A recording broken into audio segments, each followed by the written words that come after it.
Okay. Hello, Oakland County. My name is Laura Sigmund, and I am the CEO of Business Triage Systems. And we are very ecstatic. The team at Business Triage Systems is very ecstatic about having this opportunity to review today the realignment of underperforming operations to improve financial fitness. We want to say first and foremost, thank you to Oakland County for giving us this opportunity to present our presentation this day. And we hope that you'll find some very fruitful tidbits in this presentation. We have a lot of generic content, but rest assured, we are strategists with specialties that can support your business operation.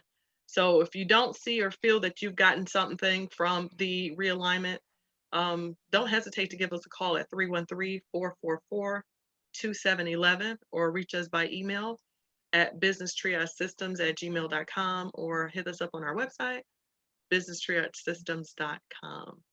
Again, I'm very excited. I'm going to make a real quick introduction to the senior leadership team here at Business Triage Systems. Again, I'm Laura Sigmund. I'm the CEO.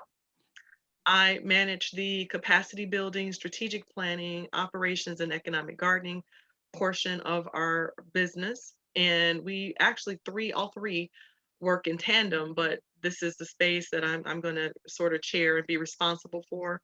A real quick definition of what capacity building is actually looking at your current operation, your current facility, your current infrastructure, your current book of business, and looking for opportunities to pivot and grow that same pipeline without incurring additional assets or costs. Looking for just another line of business that could be easily integrated into your existing infrastructure. I think strategic planning is somewhat simplistic and don't really require an overview.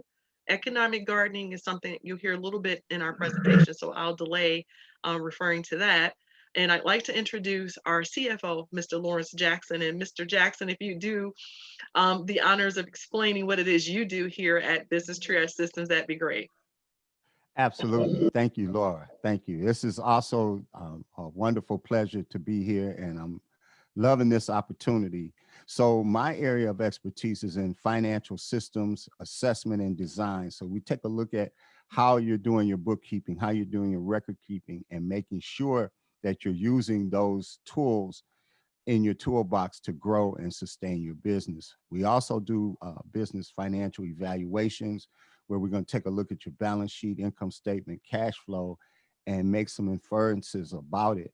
And one of the things I really love about the presentation that you're going to see is you need those tools in order to execute the things that we're going to talk about today. So it's very timely and it's a wonderful, wonderful presentation that you're about to see. And with that, I'm going to introduce our Chief Operating Officer, Mr. Warren Galloway. Thank you, Lawrence. And just as you spoke, I'm just as excited as you and Laura in being able to talk about what Business Triage Systems is all about and the services that we offer. I'm responsible for what they call capital management and realignment and capital coaching. So you might want to ask, what is that? Well, that's a more sophisticated way of saying access to capital. How do we manage accessing capital for your business? How do we evaluate your existing capital and how to realign or find other ways to reduce your costs or find new ways of bringing in capital? And then I do what they call capital coaching, where I coach you through the process of pursuing capital for your business, but also doing it in a very strategic way so that you will be successful in the end. So you'll hear from me throughout this presentation speaking on this whole thing of capital management, realignment, and coaching to support this presentation. Thank you. Thank you, guys. Thank you so much. I'm going to go ahead and get into how we plan to actually support Oakland County specifically. Within our wheelhouse, we've got more than 100 years of experience in our space. And when I say our space, you don't know us from Joe Blow, I suppose. And the reality is you want to know how can we support you where you are.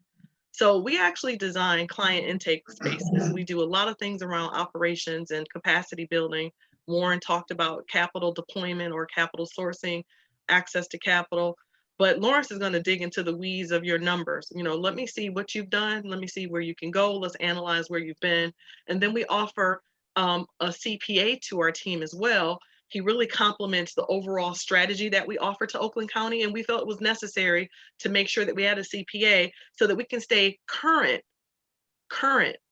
and relevant around tax codes and things that are, of interest to you and your small business community.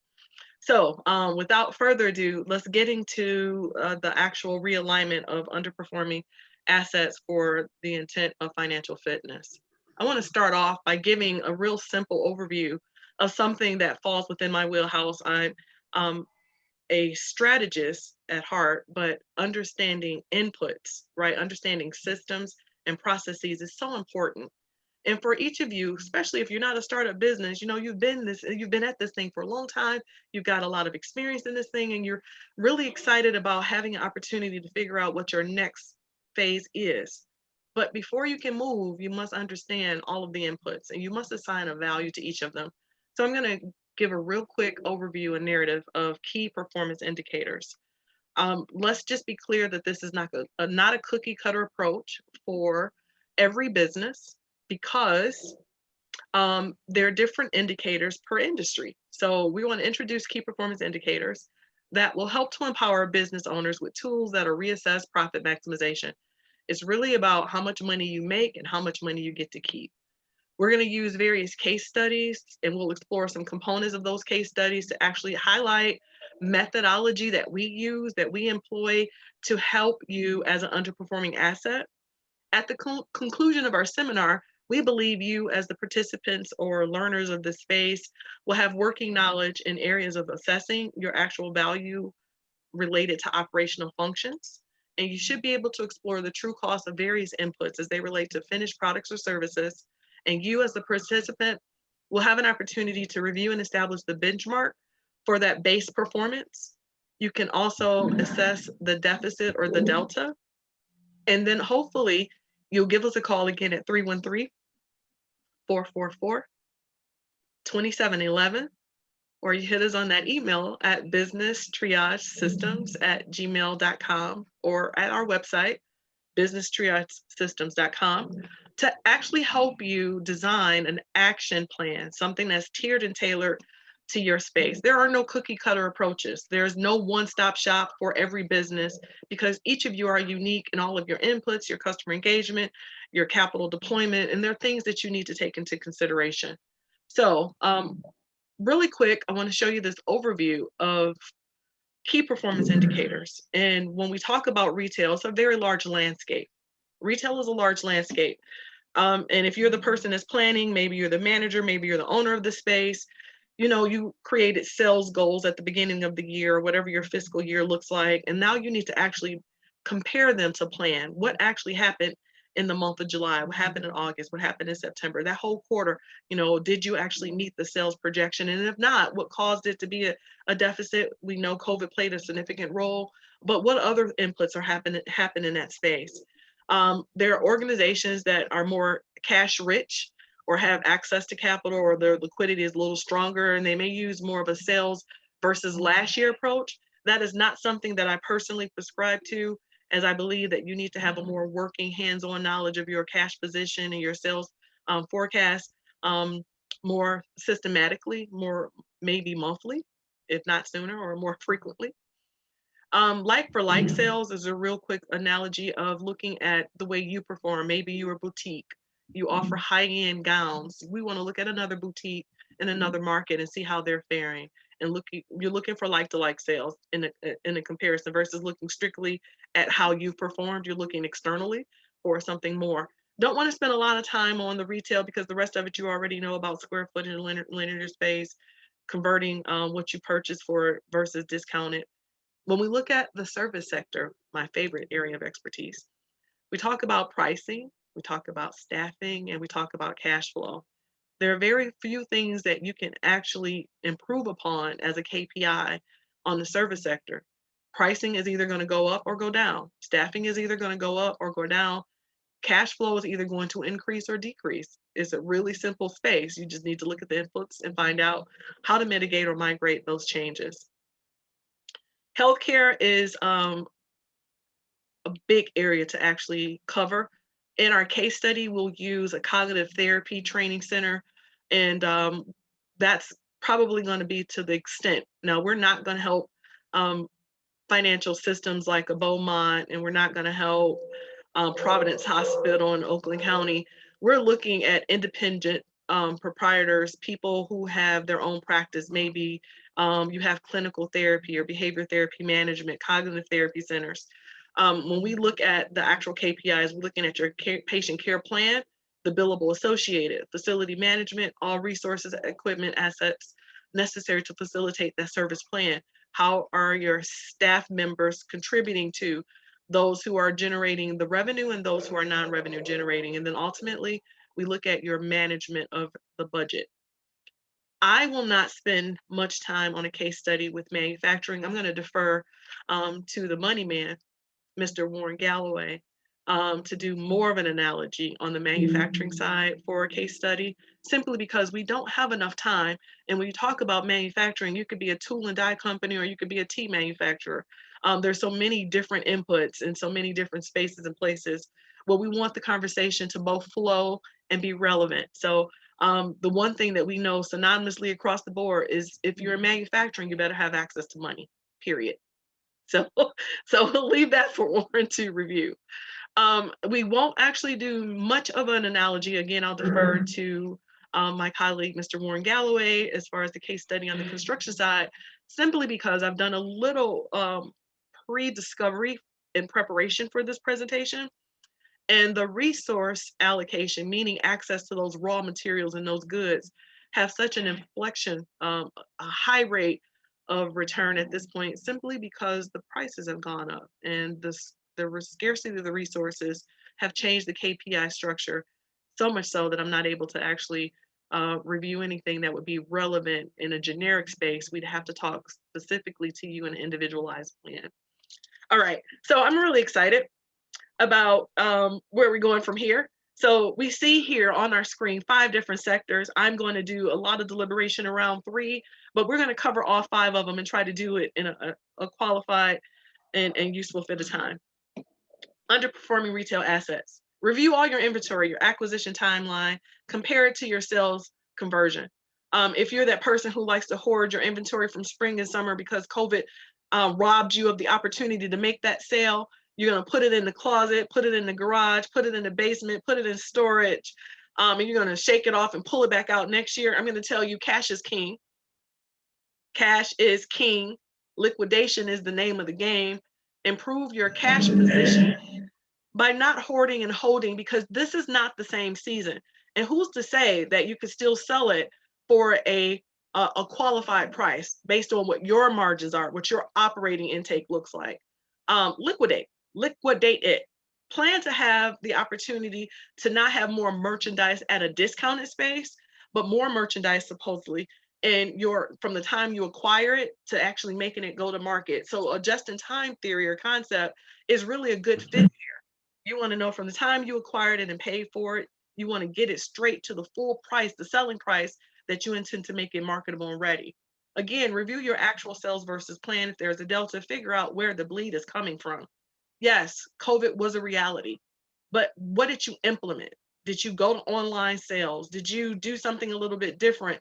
Did you reach out to use your CRM to maximize previous sales to incorporate those client engagements who were frequent purchasers? Did you try to invoke more opportunities for new market opportunities? Where are you at on labor, right? So obviously you shouldn't be carrying more overhead than necessary. Lastly, you want to look at your cash reserves, figure out how best to figure out, and this is Warren's lane, figure out how best to determine the cost of your capital. Not all money is even. When we're looking at an underperforming asset, having a high interest rate for a line of credit doesn't make a whole lot of sense. If you could trade that for a better trade line or another sourcing agreement, great opportunity. And I know I'm speaking rather generically because we're assuming boutiques and clothing or food establishments, but we're talking about auto mechanic shops. We're talking about dealerships. We're talking about any and everything that falls under the retail sector. So I'm going to use this analogy, this one case study, because I happen to know it is real.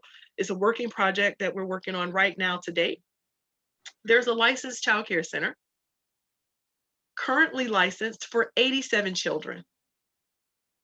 During this pandemic, they're only able to service 43 at maximum utilization. So her operating ratios prior to COVID were within standards, although the margins are really slim. We need to pay attention to what you can generate today, tomorrow, next quarter, next year. At this point, her revenue has decreased by more than 70%. So I needed to create an action plan. In this space, I see a facility that you have access to 24 hours a day. Your general hours of operation are 6 a.m. until 4:30 or 5 o'clock p.m. I say it's high time to now make this maybe an 18-hour engagement. We now need to look at afternoon shifts. We now need to look at weekend opportunities. You have the labor in place, you have the infrastructure in place, you have the inventory in place. If 43 is my maximum number at a single time on a single day, why not have 43 7 days a week instead of 43 5 days a week?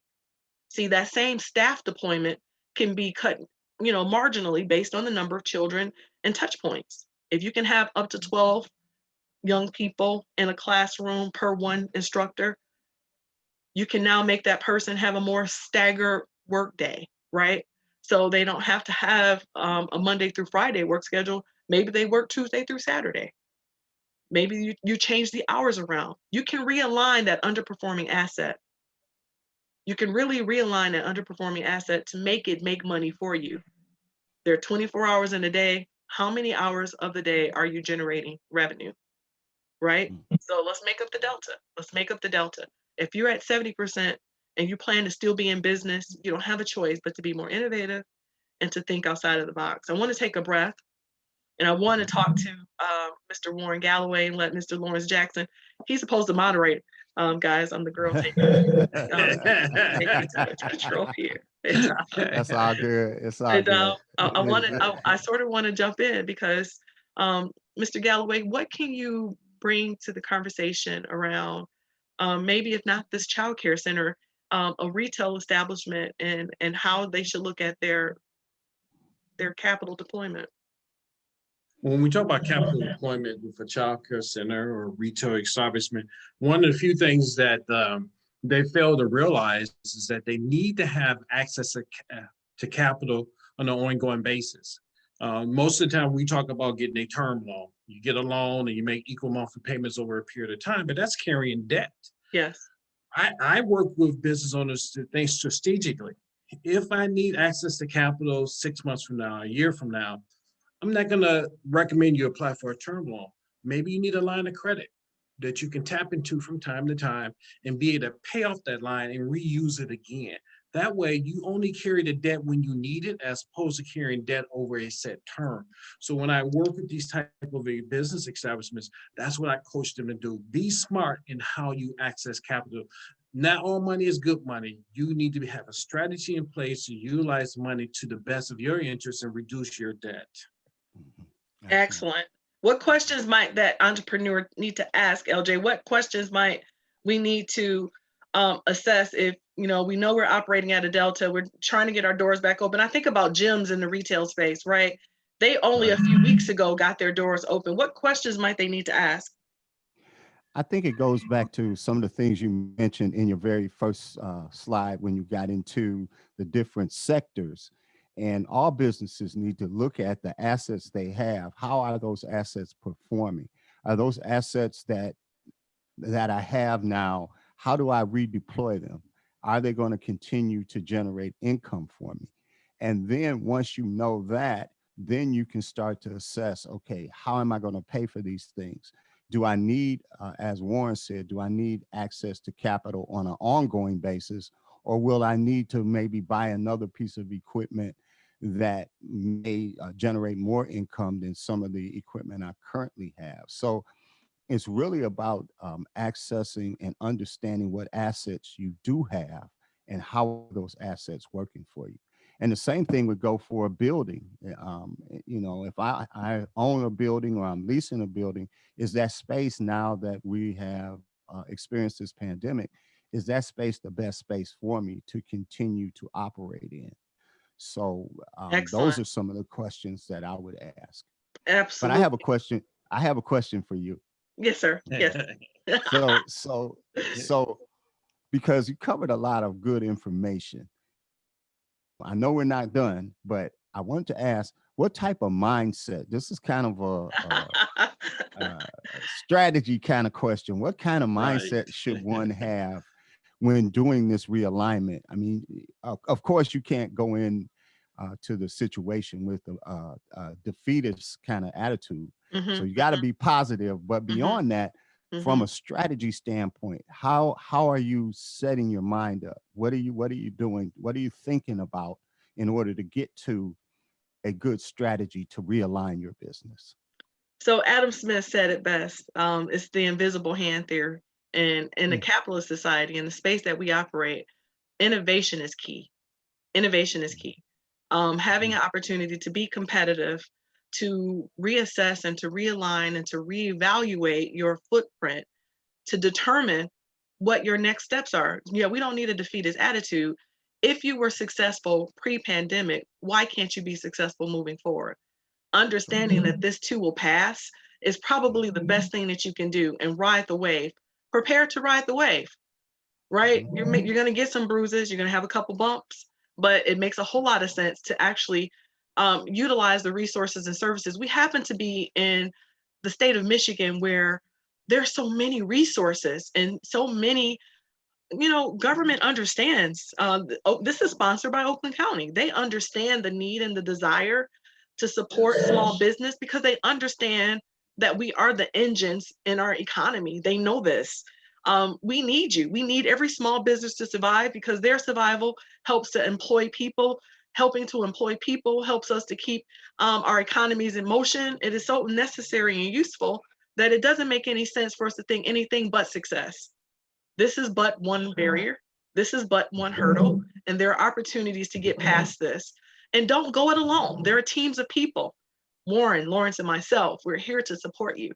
We want to make certain that, even if you get into the gray corner or the gray matter of uncertainty, talk to someone who can help you forecast, pivot, analyze, and realign your position. Now, You know, and I want to comment if you don't mind, because we're talking about client realignment. Don't forget, we also talk about capital realignment. So when a client is doing a realignment, they need to look at the whole business. And for me, my area is capital. So if you're currently carrying debt, you need to relook at that debt, especially during a crisis like this COVID-19.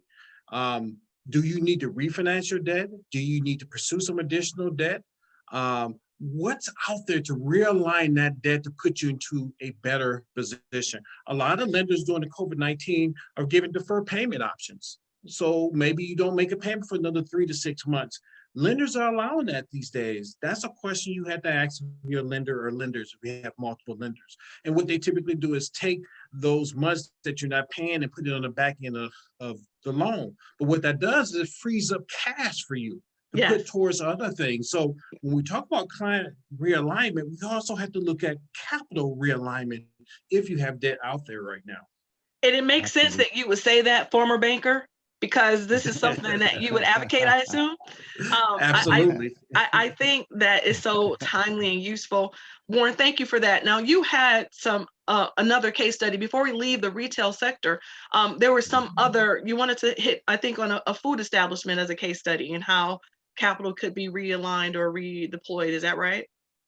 Oh, absolutely, absolutely. So there have been a number of restaurants that I've worked with, and I'm thinking of one in specific where I actually helped the business owner open up a restaurant, and the restaurant was thriving. And guess what? COVID-19 came around, so now he had to reevaluate everything about his business in order to stay open. And part of that was this whole capital realignment, because when I helped him out initially to get the restaurant open, I did something called capital stacking, which meant that we pursued many different capital options, meaning we had different lenders at the table to fund the development of his restaurant to get it open. So we have 4 or 5 lenders that he had loans from. Well, guess what? With the pandemic, now we had to do this realignment. Okay, does he continue to have 4 separate payments? Or can he take the path of saying, hey, lender, pandemic is going on, can you help me out? Can you give me some relief? And guess what? They all gave him relief. They gave him 3 to 6 months of relief where he didn't have to make a single payment. But he also was in a unique position because we did capital stacking. He could realign by refinancing for maybe 1 or 2 loans. So when he does start making payments again, he's not making 4 payments, he's making 2 payments. So he was the perfect example of capital stacking, and then he became the perfect example of capital realignment. And he ended up doing the things that I coached him on, and now he's thriving during this pandemic. Warren, I want to ask a question about that, because how do you address a business owner that might say, well, I don't want 4 different payments. I'm afraid of that, or that's just too much for me to handle. What do you say to them? I think I know the answer, but I want to hear what you would say. Well, I hope I give you the response that you had a answer for. So we're former bankers, you and I, and banks don't like taking on 100% of the risk. The days of, remember back in the mortgage crisis in the mid 2000s, yes. they're how can I say, they're risk deferring. They're getting away from taking on 100%. So what you're seeing now is that, listen here, we might be able to fund maybe 67% of your business, but you're going to have to bring some funding from the other side, from another lender or from your pockets to fund the balance of the deal. And so what ended up happening, you might want just one lender, but the lenders might not want to take that 100% risk. So what's going to end up happening, you have to go through capital stacking. You have to find multiple lenders that will come to the table and fund your business. Absolutely. And if they don't ask, they don't know. Is that right, Warren? That is absolutely correct. That's exactly right. All right, guys, I'm going to move on to the next category. Okay. So I want to really quickly, again, when we talk about healthcare, there's so many vertical and horizontal integrated systems that we don't have the opportunity to design KPIs or give a generic or major overview that's not generic. So I want it to be simple. No matter the infrastructure, no matter the design, patient care, facility management, staff performance, and budget management are the go-tos. These 4 things are predominant in understanding your key performance indicators, because they should have an actual dollar value associated as an input. So I want to give you an example. I'm just going to go into things that you might generically want to take, just conceptualize, try to take into consideration where you sit. What are your real revenue generators? Understand their frequency, the various inputs to get to that revenue generation, and then what is the required billable activity, right?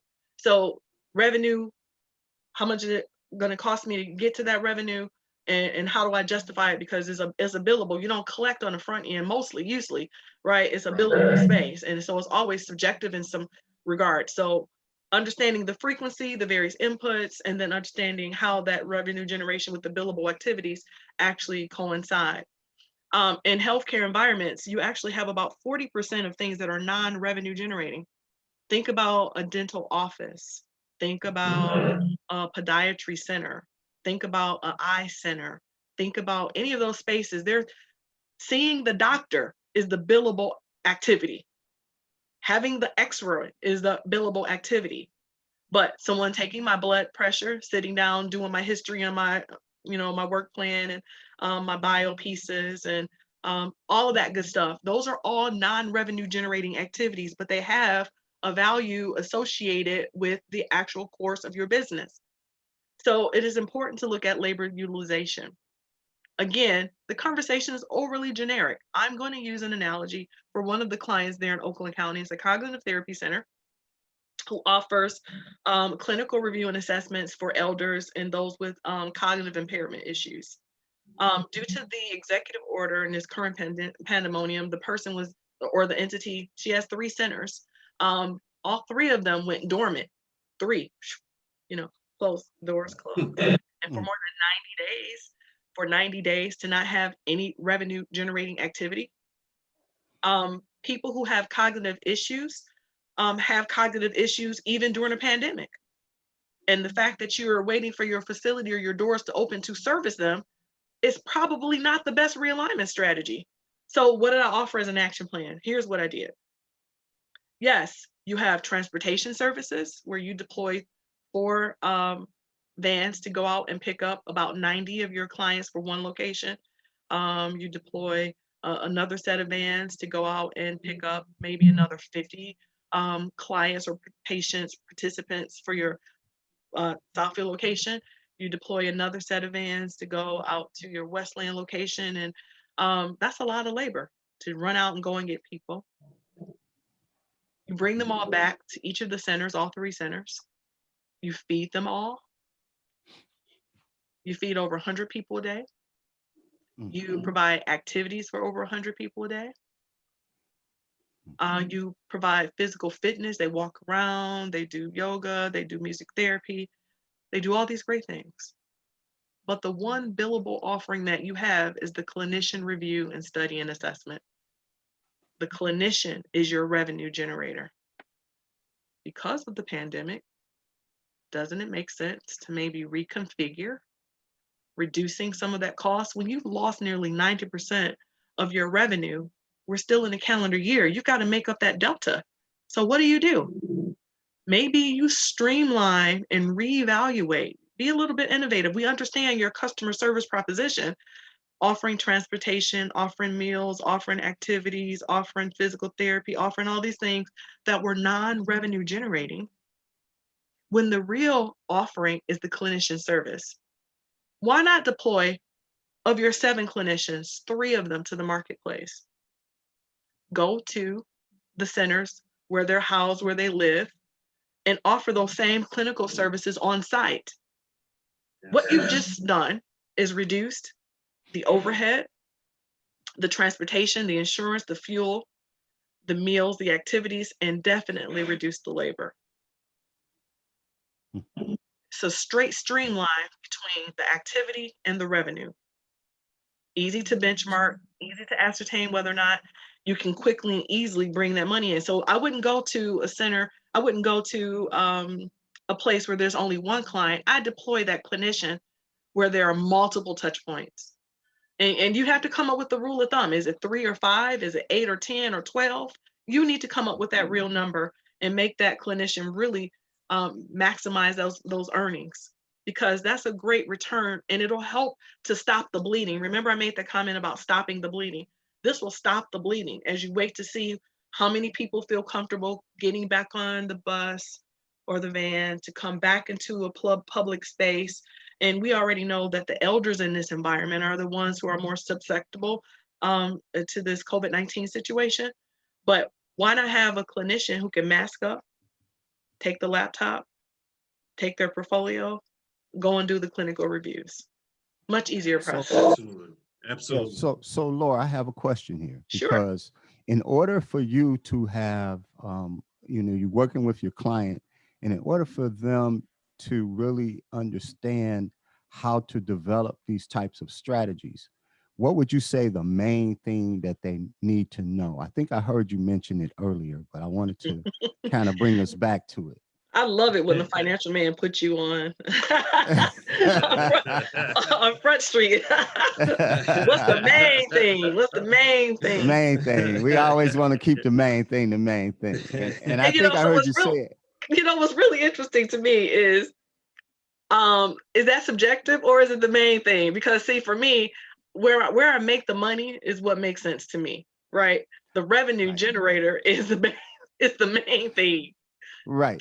So that is knowing your inputs. That's exactly right. Those are the inputs, because analyzing your systems, analyzing your system and your process. See, I don't want to call it fluff, but those were those things that you offer as a competitive advantage to other clinical therapy centers. You know, you make an appointment, you go in, you see a clinician, you go away. When you make it an all-day event where you're feeding and transporting and entertaining and recreating and giving clinical studies, you're really hands above everyone else in that situation. But we're in a pandemic, right? Understanding those inputs, LJ, but better understanding how and where you make your money helps you understand which inputs have the greater value proposition. And the clinicians, hands down, is that offering. Right. But note the value that having a coach there to help you see things maybe you're not seeing because you're in crisis mode. That's why an organization like ours, BTS, we can come in and coach these business owners to reevaluate, reassess their entire business operation to see how they need to massage that business model to stay in business. Absolutely. So we partner with business owners. I'm gonna call it a partnership. I'm not gonna call it coaching. We'll That's come right. in I like and that. we'll partner with you and help reevaluate your business. I goes for a business to be successful. So when you use your business model client that you had in Oakland County, you help reevaluate the business. Because Absolutely. guess what? Because you're in crisis mode, guess what? You're not thinking at 100% capacity. So you And need someone who can come in and can fill those gaps and help you see things that you're not seeing right now because you want your doors open and that's all you're thinking of. But guess what? There's a whole bunch that you can do to massage that business model, keep your doors open or reopen your doors. And then hopefully with the new business model, you become more financially successful than you were before the pandemic hit. That would be the ideal situation. We're actually seeing that in the marketplace. absolutely. Businesses are thriving during the pandemic, You but know, they all you ask for need is, help. if you They have got support. strategy, you need a plan. Have a plan, Yeah, execute the plan. exactly. And what I find Exactly. extremely interesting in this particular space is we've been able to create strategic alliances and partnerships with churches, places of worship. And I don't mean just, traditional churches, but the mosque. We're going to every place that have community connections, and we're asking them to participate by preparing us with an understanding of who their elder populations are, who might find value in the service offering. And we've been able to reduce her labor, her transportation, and even her meal planning by utilizing those locations as a place to go and offer clinical therapy. Wow. That is so excellent. That's so excellent. Absolutely. Laura, Absolutely. we're coming up on some time here, but Uh-oh. can Oh. you quickly outline some things? If you were sitting in front of, if you were advising me, I came to you, I said, Laura, I did everything people told me to do. I set up my website, I've got everything ready to go, but I'm still not reaching the clients or making the money that I should. I don't think I'm utilizing my assets properly. Mhm. What advice would you give me? Let's look at what the assets are. Let's understand how they work. Let's understand their intrinsic value. Let us first make sure that we're maximizing the utilization of those assets. And let me look at your market placement and what other widget you should need to actually incorporate to make that website do what it does, right? Having a website doesn't automatically create pass-through traffic. That's not the way it actually works. Sometimes you need an influencer. Sometimes you need a strategic alliance. Sometimes you have to pay for SEO maximization. Sometimes you need the Google, as the singers say. You need the Google to support you in your development. There are a plethora of different things. And what we like to do is hear from you so that we can analyze and design an actual tiered approach in your planning. But market development is something that every business needs, no matter industry. And understanding the different levels of market development, I'm not going to say it's rudimentary, but it is one of the major things that most businesses cannot forego. You can't just make the assumption that they will come. You've got to have something that will pull that pipeline, make the trigger do what it's supposed to do, bring clientele into the pipeline. But understanding your service offerings is such an important space. Got you. And So, I know you said we're running on time. Should we move to the next one? Oh, wait, you had another question? well, no, I was just going to follow up with that to just say, okay, I'm a service-based business, and I don't have a lot of overhead. What I'm selling basically might be info transfer, information, books, things of that nature. Those are the assets I have. My assets are not. It's not like making those pound cakes. Where I can say I made the pound cake and I'm sell the pound cake. But now I've got See, this is intellectual not Patty property. LaBelle, okay? Or Sarah Lee. Right. So when you have a service-based business, how do you evaluate those assets?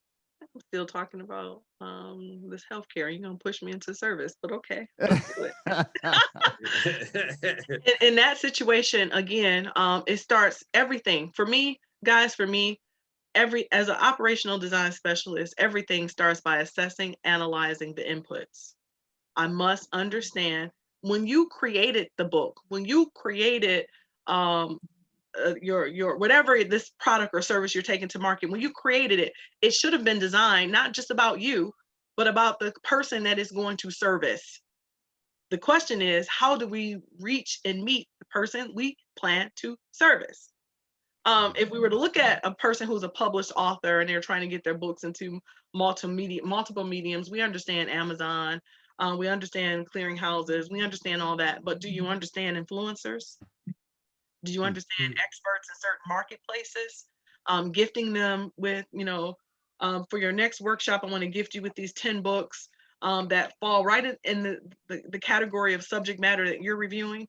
Having them vet, validate, and receive that as an offering is a great opportunity for you to actually move directly into growing that marketplace and that market share, because you're now on their residuals, right? You've got a vetted pipeline. Imagine that if I were an author and I wrote a book and I sent it to Oprah Winfrey in response to maybe something that she had a segment on her own channel. And I thought this was a great response and an aid perhaps to the subject matter on hand. What would happen if that one influencer said, oh, I read this book, it came in the mail. And get ready, make sure right. Make sure you Right. Got to be ready for success in that case. Yeah, you have to be ready. Yeah, absolutely. It's interesting you bring up we call it the Oprah effect. Is that early on when she used to do her My Favorite Things show, where she would give away free gifts, and she would get products from small business owners. And in the beginning, a lot of those small business owners did not realize the amount of success of their product being given away on My Favorite Things episode. So they struggle filling orders. But if you have a major influencer like that gets a hold of your product, literally, at least in the Oprah situation, you can go to the bank with that letter saying that, hey, if my product is going to be My Favorite Thing, they sell this many units, people will get loans. But guess what? She's not the only influencer. Not at all. It's important for you to get to the influencers that will affect your sales. We'll take it to another level. I use another example. There's a young lady who worked at the bubble. They did the Disney bubble for the NBA playoffs. Yes. Yeah, okay. Sure. A young African-American female who was selected to be one of the chefs, but she was not from a major catering company. Guess what? She was on a food show. NBA players saw her and said, hey, we want her to serve us. And she was the only female that was selected to be in the bubble and served 5,000 meals per day, literally. Fabulous. That is amazing. Because I know she got in front of influencers and she got selected. Lawrence mentioned that we were pressed for time, but I'm enjoying this segment. I'm really, really enjoying, I could talk pretty much for another hour, and I know nobody wants to listen for another hour. Let me get to the service sector. Let me get to the service sector. I mentioned earlier on that it's pricing, staffing, and cash flow.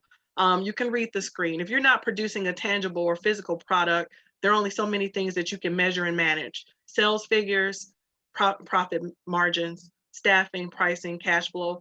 Those things are all the variables that you need to be very cognizant of and have an operating margin in mind. What does it take for me to perform, to do this particular service? And how much money will it cost me to produce it? And how much will I keep? Operating margin. Utilization, the percentage of time each employee spends on an actual client is so important. So in our own practice, guys, right? We do business plans and we'll do financial projections, we'll do business valuations. So that is our output. But how much time, how much labor do we deploy with our admin staff? How many man hours are you and I, actually aligning or implementing to actually produce that product? We have to measure that, and we have to be cognizant of what it costs, not how much we sold the service for, but how much did it cost us to complete that? those are the things that you need to measure in a KPI. And because I think we've been talking for so long, I'm going to just go straight into the case study. There is a client there here in Oakland County who's a multimedia production firm. They offer high-end public relations, advertising, social media, broadcasting. During this pandemic, it became extremely complicated for them to capture video. You want to see, video requires that you're catching people in the moment, you're catching authentic movements and opportunities, and it's difficult all masked up, right? It's difficult to really capture the essence, the intentional moments in that video. So it became very diluted. And people don't want to pay $15,000 for that 3-minute video production because, the content looks diluted. We're off masked up. We have to social distance. We've got these issues. So I asked the young lady, what then can you do differently? I said, pivot to social media. Yeah, your high-end broadcasting, print, digital, videography. I mean, her clients are government and municipalities, the Department of Transportation for the state of Michigan. She's doing school systems. And I said to her, wait a minute. Do you have the capacity to import some new talent at a cheaper price? Do you have to have everybody at $100 an hour? Can you find the $20 and $25 an hour talent? Can that $20 and $25 talent maybe now create a new line of business for you? Absolutely, because people need websites, people need social media, they still need graphic design work. The same things that you do on the high end, here's now a subset or a subcategory clientele that you've not participated in. And what you don't need to do is reinvent the wheel because your infrastructure already exists. You simply don't need to use your $100 talent asset, use your new $20, $25 talent asset, right? Or move the model to commission-based only. Those are options. Absolutely. I mean, if you enjoyed $500,000 for your first 2 quarters, and all of a sudden it went kind of dry, you got to figure out a way to keep the pipeline flowing, even if it's only what I call hibernation, even if it's only a hibernation version of where you want to participate. This is a temporary implement, and it is called economic gardening. It's a simplistic version of economic gardening. It is not something that you probably want to become known for. It is not something that you're going to really upset the entire business model for. It is a temporary, seasonal implement around this pandemic because we believe this will pass and you'll go back to participating and enjoying the fruits of your labor. But right now, the doors need to remain open because your overhead, you have to service that debt, you got things you have to do. And so now is the time to figure out a new way to innovate. Now, Absolutely. So I want to ask a dumb question here. I couldn't. No question's a dumb question. Come on now. Well, I said that Especially from you. so I could hear somebody say that. But anyway, is that how important are building relationships in executing these strategies? My Lord. Whoa. Wow. You want to take it more, or shall I? Yeah, it's critical. And that's why it's that even prior to this pandemic, that you build and extend your relationships. And I'm going to use an example because I'm actually working with a photographer in Oakland County who has his photography business in Southfield. And when the pandemic hit, he struggled because he was used to doing family reunions, doing all these weddings, and no one was hiring in this particular service sector photographers to come out and take pictures. There was nothing going on. There were no events. But you mentioned something earlier. He had to pivot.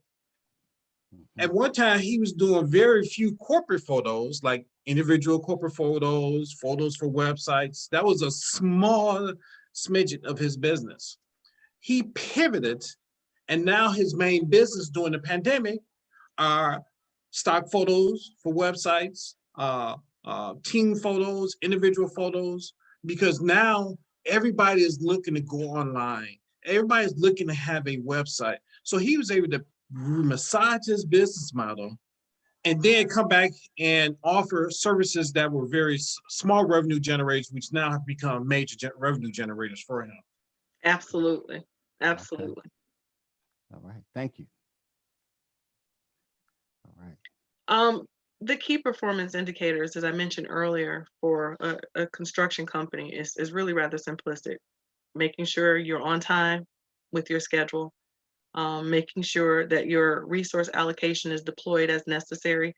You can't take on a cabinet reinstall job and have no access to the cabinets. They can't be 3 months out. For instance, here's something that's really unique and timely. I'm trying to replace my back door on one of my properties, and I went to Home Depot to buy the door about a month and a half ago. My appointment is for November 1st. Wow. Because the scarcity of the resource is so potent, is ridiculous. So again, I said I would not redesign an actual client strategy, but you've got to figure out how to. There's no shortage of work. There is no shortage of work.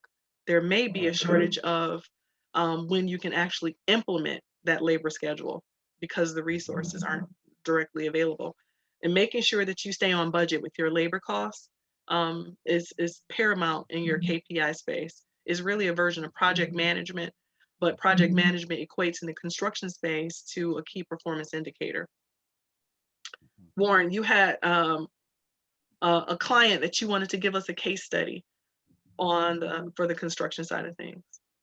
You're on the construction side of things.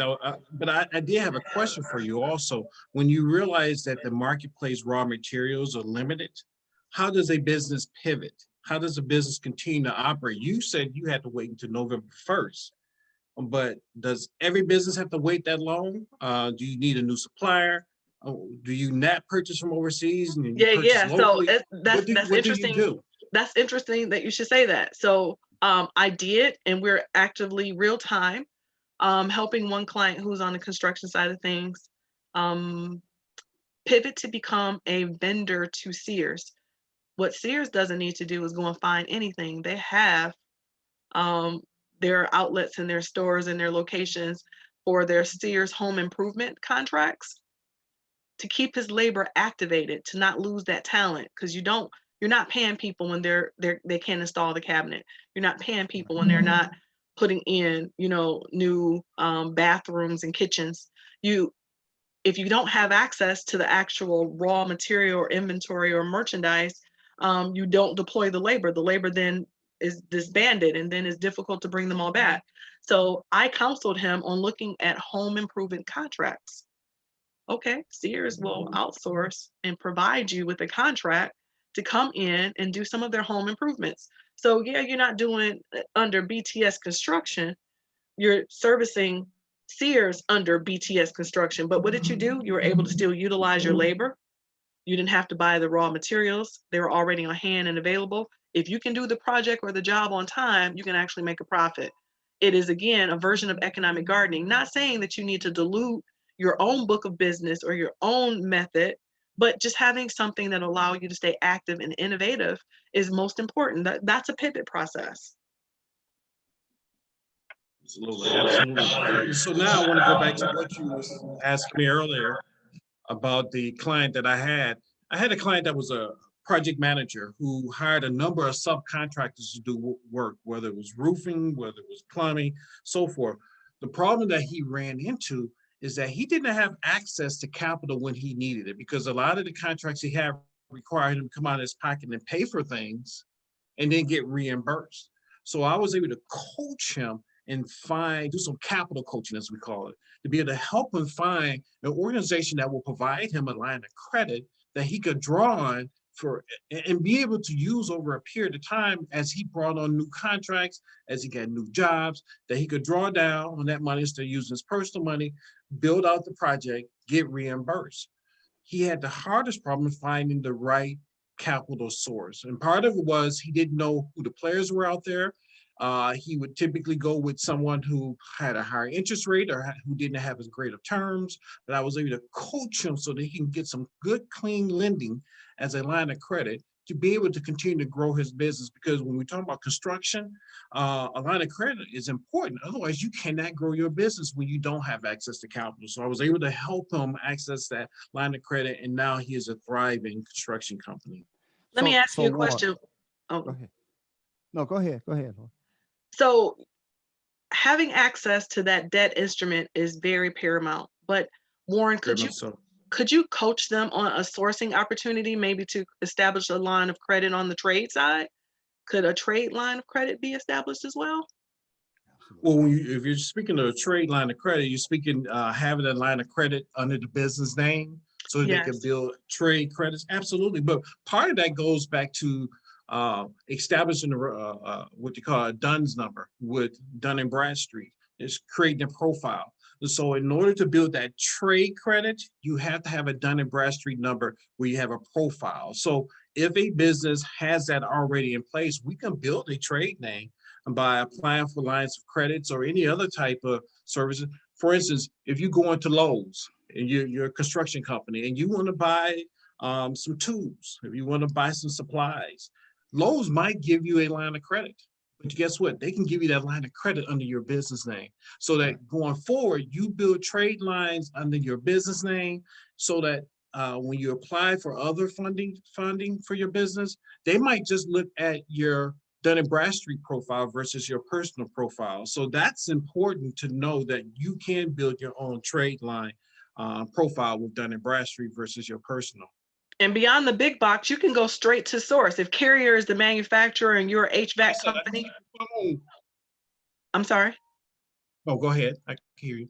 So if you want to have a line, a trade line with Carrier or with I don't even know any other HVAC companies. I mean, Carrier is what says that's what's on mine. On my system says Carrier. But if you want it, that's a great method versus needing to have cash to go buy the actual HVAC system. You could have direct trade lines with those supply chains, right? Right.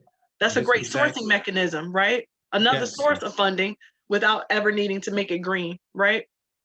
Exactly, but that's why it's important to have a coach. A coach could talk about these things that you're not thinking about, might not be aware of, which long term will help you out as a business. And it's small, but after a couple years of building trade lines, then you won't have commingling of your business and your personal finances when trying to access additional capital just for your business.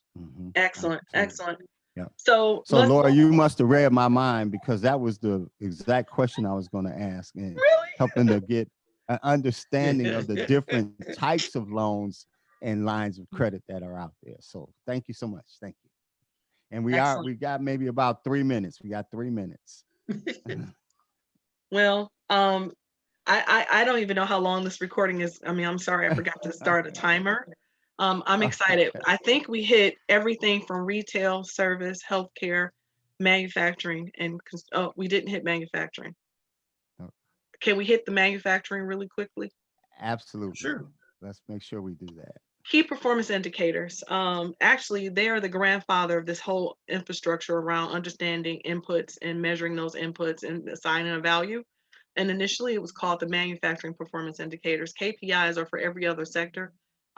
Manufacturing companies use MPI, same thing, KPI, MPI, because they're correlated with production goals. They want to make sure that you have overall equipment effectiveness, the ability to perform quality output every time, minimizing defects and wasted material, because that raw material that's being converted to whatever product that you're offering needs to have an understanding of not being wasted, because every sheet of steel costs you money. You can't cut it wrong.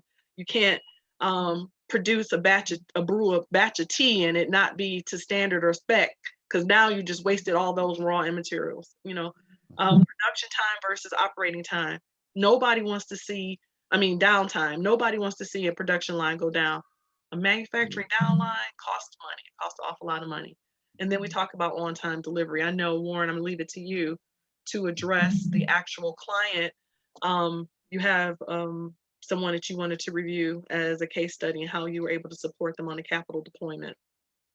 Well, you know what? It's interesting that you asked me to do it, but I'm actually going to bounce it back to you only because we both work with this client.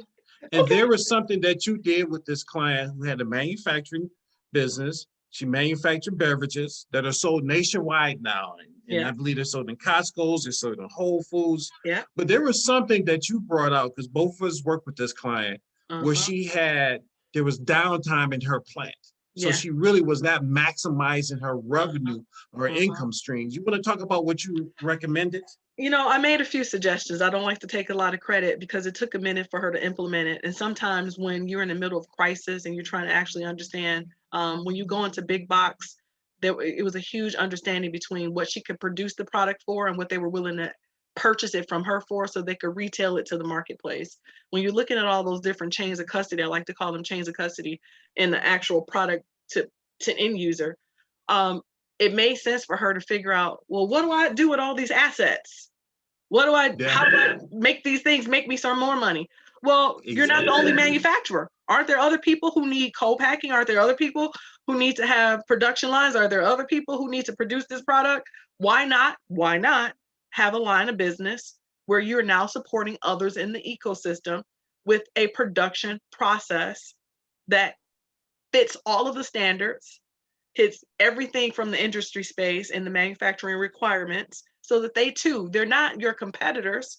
They're a downline client. You just diversified, innovated, and you might even find out that, hey, I'm making more money not doing anything by producing other people's stuff. You know, those options do actually exist, but nobody actually probably starts the business with the intent to need to service other folks. But when you need to innovate, you do whatever is necessary. So back to you, Mr. Galloway, before Lawrence. No, absolutely. That's the one example I wanted to pull out of you about manufacturing because that's key. You're thinking of just yourself in terms of manufacturing, but if you have a production facility, if you maximize the time, the utilization of the equipment that you have, i.e. bottling, packaging, there are other folks that need those services. And like you said, in your downtime, you could be generating more revenue through having other people utilize those services versus you actually creating the products yourself. Absolutely. Mhm, mhm. I Excellent. think we've had a great opportunity to run through the stuff that we wanted to cover around realignment for underperforming operations to assess and to approve financial fitness. Everything we talked about was based on the experiences that we have with our clients and with the marketplace. Rest assured, we are here today and futuristically to support your individual business need. We had a lot of fun talking about things that we participated in. We understand the severity and the sensitivity of your space. If you're trying to figure out how to keep your doors open, if you're trying to figure out how to maximize your earnings, if you're trying to figure out how to increase your profit maximization, if you, the small business owner, have a team member, staff who maybe need some coaching and some counseling, and you yourself don't want to actually do it, we're here to support. Oakland County sees the need, has decided to actually provide vendors in the marketplace to support your endeavor. We are here to support 313-444-2711, business triage systems.com, business triage systems at gmail.com. My name is Laura Sigmund. We've had Mr. Warren Galloway. We've had Mr. Lawrence Jackson. We will have a CPA, Benjamin Cunningham, here to support your individual business needs. And it starts with understanding where you are and where you want to go. Thank you again for participating in our webinar. Any closing remarks, fellas?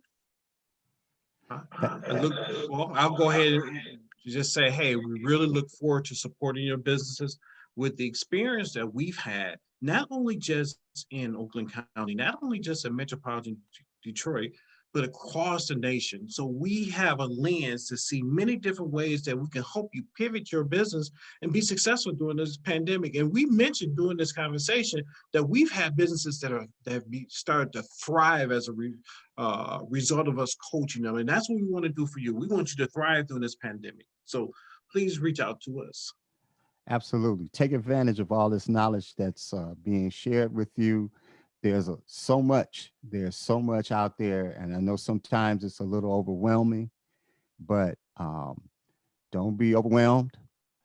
Give us a call. Get in the network. Take care. So we hope to hear from you real soon. Good day. Bye, everybody. Take care now. All right. Bye-bye.